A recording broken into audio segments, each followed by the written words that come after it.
Hi everyone, this is Andrew Primer, Ukrainian American, reporting from Kiev. In today's podcast, week 138 of Russian invasion of Ukraine, and this is the last week of October 2024. In today's podcast, North Korean soldiers are already fighting on the Russian side, and we're also going to talk about the latest BRICS summit in Russia.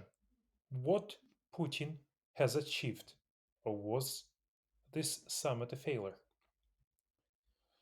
So the North Korean soldiers have been spotted in the Kursk region of Russia, an area that borders Ukraine and has seen ongoing military operation.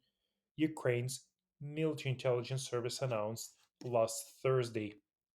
The Defense Intelligence of Ukraine said that some North Korean troops who had received training in Russia Far East have made their way to the Western Russia region, where Ukraine has maintained a foothold since launching an incursion in August.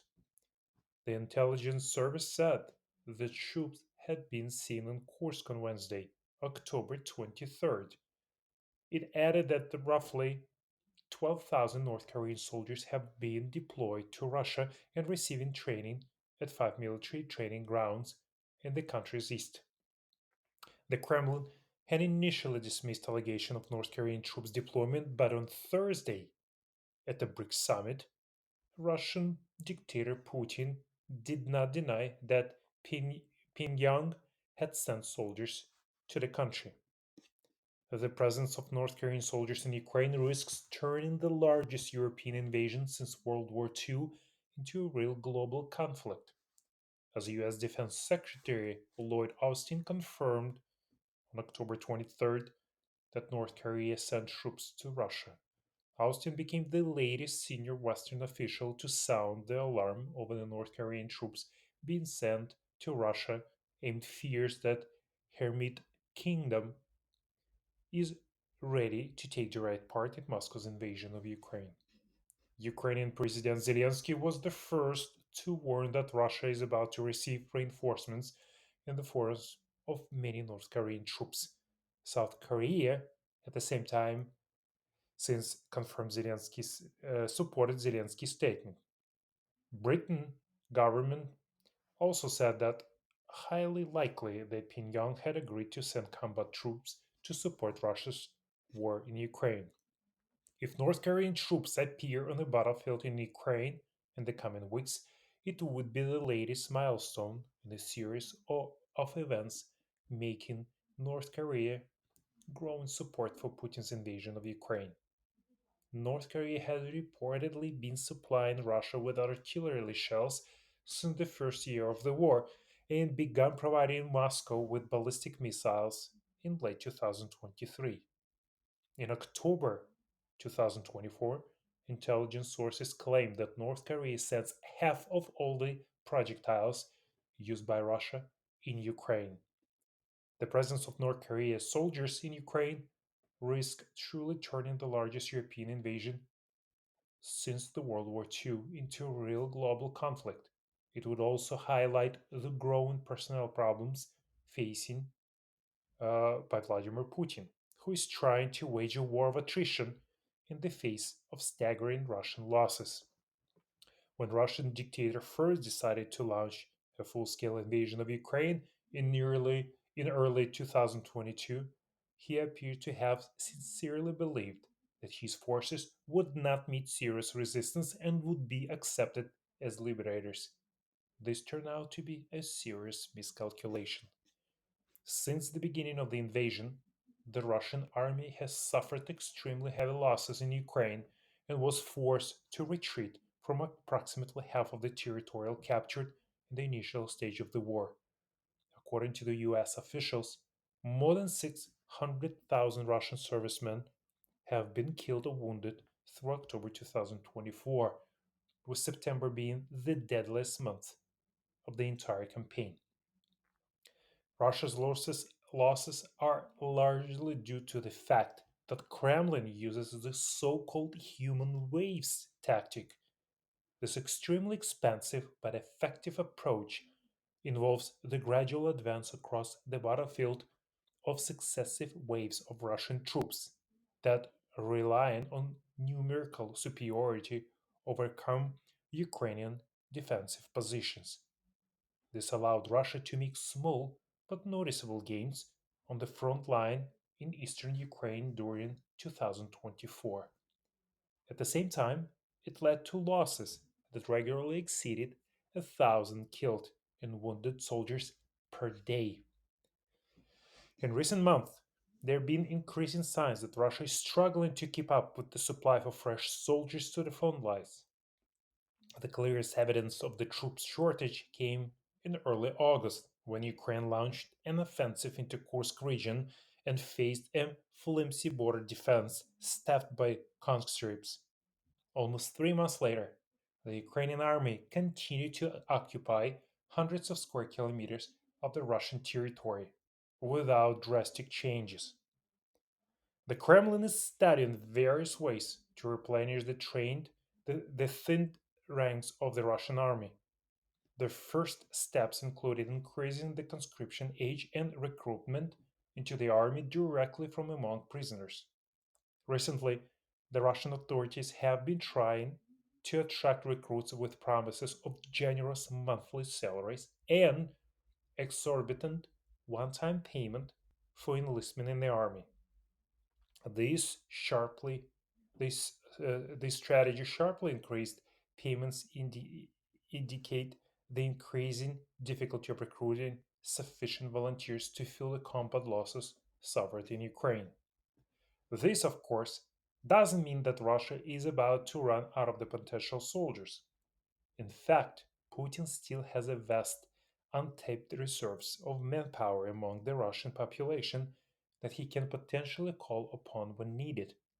However, for now, he seems unwilling to start a second military mobilization, fearing destabilization of the situation inside the country.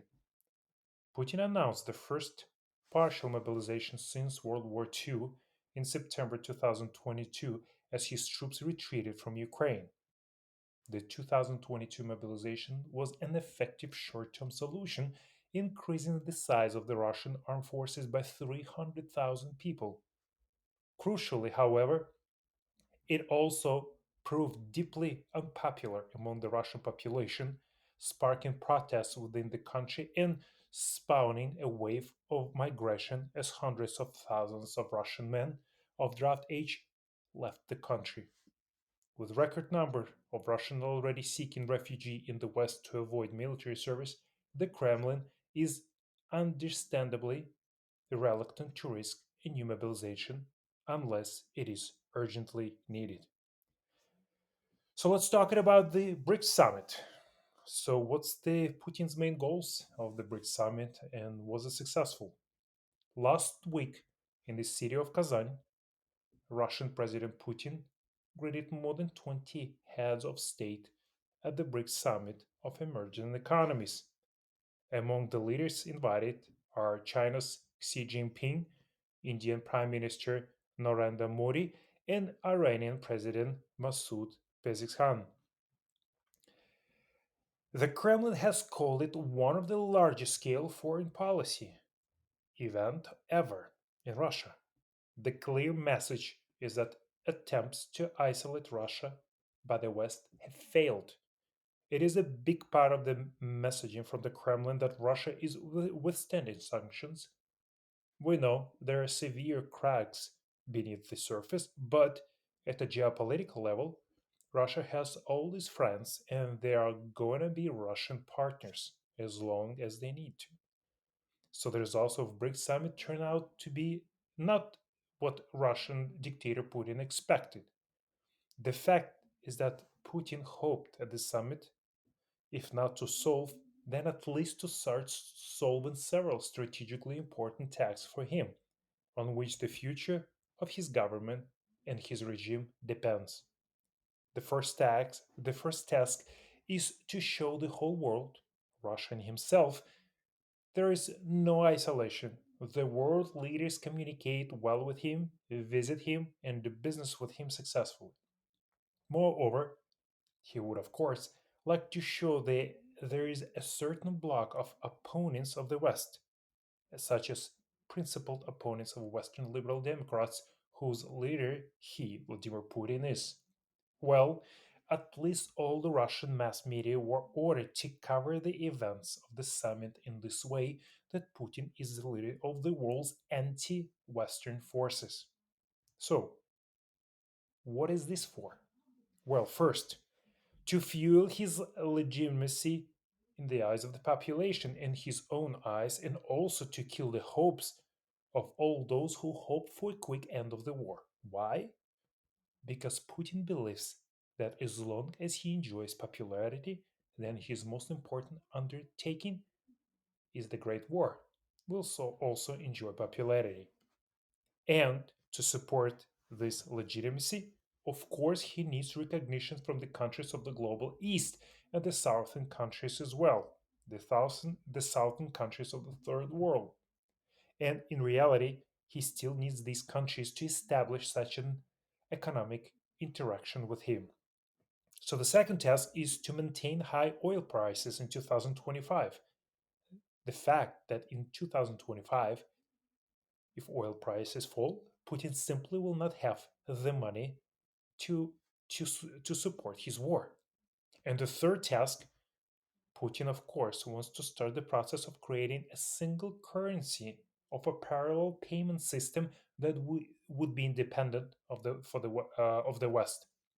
Without solving this problem, Russia is now threatened with a total shortage of everything. Why? Because Western countries, especially the United States, are making very serious sanctions efforts to limit Russia trade as much as possible. And a plus, of course, due to the fact that modern goods do not arrive in Russia or arrive in limited quantities, Russia is threatened with very serious technological degradation and, as a result, a shortage of goods and high inflation. Well, what did Putin manage to achieve in terms of solving these three tasks? So, practically nothing. Look at single block definitely look, a single block definitely didn't work out. China and India have announced that they do not want to become opponents of the West and are not even going to, and they want to cooperate and develop their relations with the West, which Putin hates. They say that yes, there is such a block of bricks. It is very good, but we're not going to use this block to go to war against the West or even oppose ourselves to the West. They say this is not in our interest. We want to cooperate and trade normally with the West. India even refused to admit Turkey to BRICS because President of Turkey Erdogan makes a lot of extremely anti-Western statements. And India doesn't like it.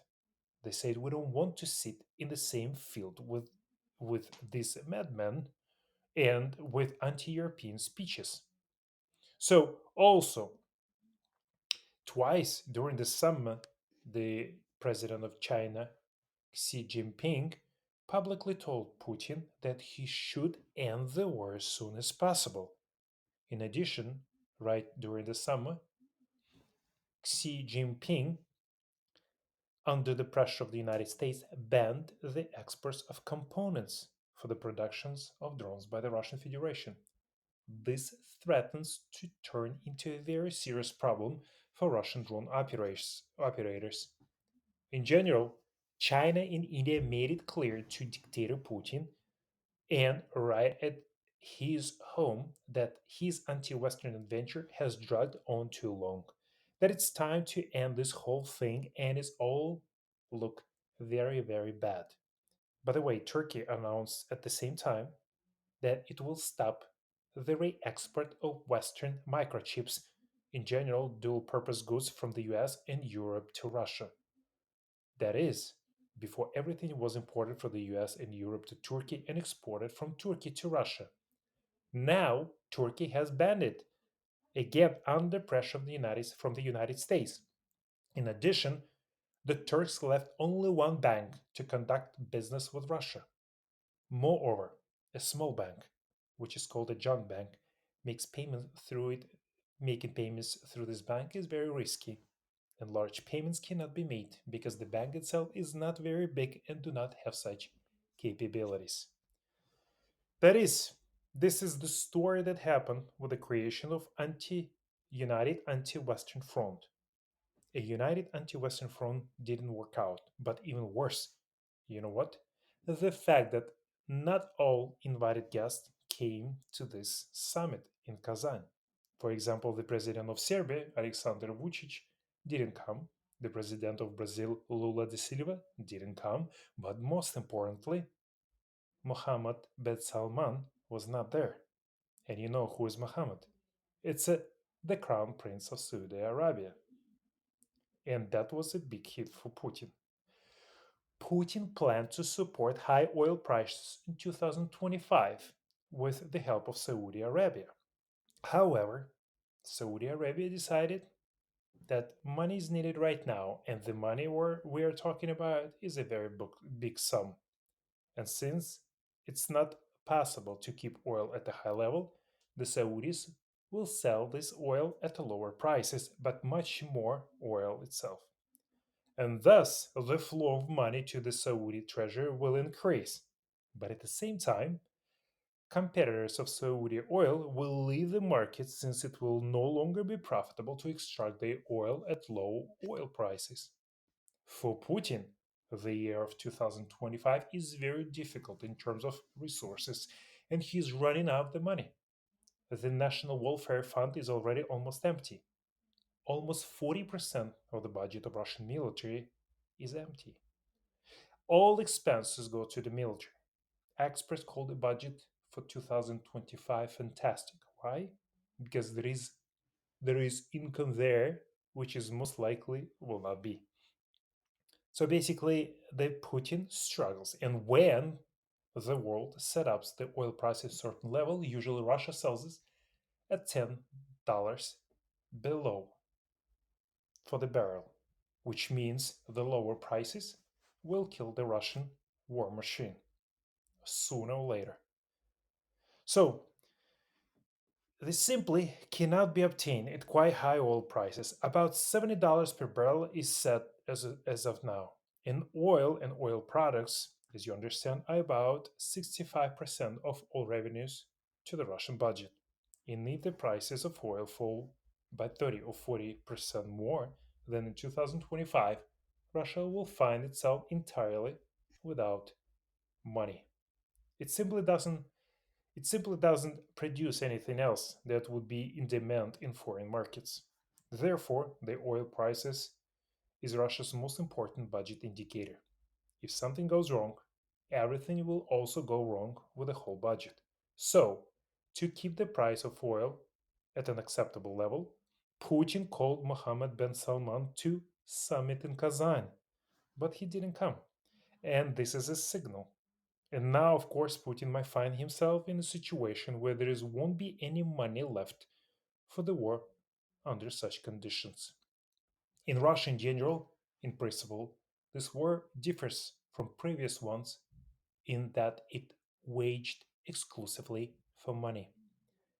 Vladimir Putin here, in fact, acted quite wisely because he remembered the case with Afghanistan, Chechnya, and before that, the First World War, as the Japanese War, the Crimean War, where always soldiers fought based on their patriotism.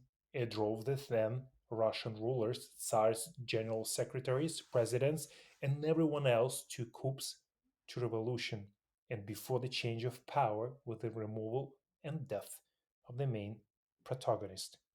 Of course, Putin doesn't want this, so he decides yes, we won't get found patriotism, let's have money as our motivation. Well, accordingly, with such a motivation, to be left without money means to be left without an army. If oil becomes cheap, if there is no money, then those willing to fight will quickly run out. We will have to lose the war either or recruit the people to the regiments in the old way, that is, by the stick system, by force. Well, force is dangerous for his power. Why? Again, look at the examples of Afghanistan and Chechnya before the First World War, the Japanese War, and other wars. All the same, people were recruited by force. People didn't want to fight. As a result, the army began to disintegrate, and this army, one way or another, overthrew its ruler. In short, at the summit, Putin had to come to an agreement with the Arab world, who took and didn't come. This is a big problem for Putin. The third problem that Putin wanted to solve within the framework of this summit is ending the non payment crisis. Due to the American sanctions, banks worldwide now refuse to have any direct contact with the Russian Federation. Therefore, Putin needed to solve the problem of non payment during the summit, but again, it didn't work out. Why? Because Putin himself admitted that he could not create a single currency. It doesn't work for one simple reason. The current financial system, which includes almost all the banks and financial institutions of the world, well, except for the completely rubbish ones, of course, such as North Korean Central Bank or Iranian one, how this financial system was built for a long time, but the most diligent, smallest people on the planet, it was built to simply simplify payment as much as possible to ensure discipline, strict security, and so on. That is, in short, it is an excellent, well established machine that perfectly copes with the task of transferring one amount from one bank to another bank with minimal losses and quickly, reliably, and adequately. So, in general, dictator Putin didn't manage to achieve anything at the BRICS summit. And with the construction of this parallel payment system, neither unity was achieved nor was the oil issue resolved. The result of the summit, in my opinion, is zero for Vladimir Putin, if not completely failure. Thank you for listening. If you like my podcast, share with your friends.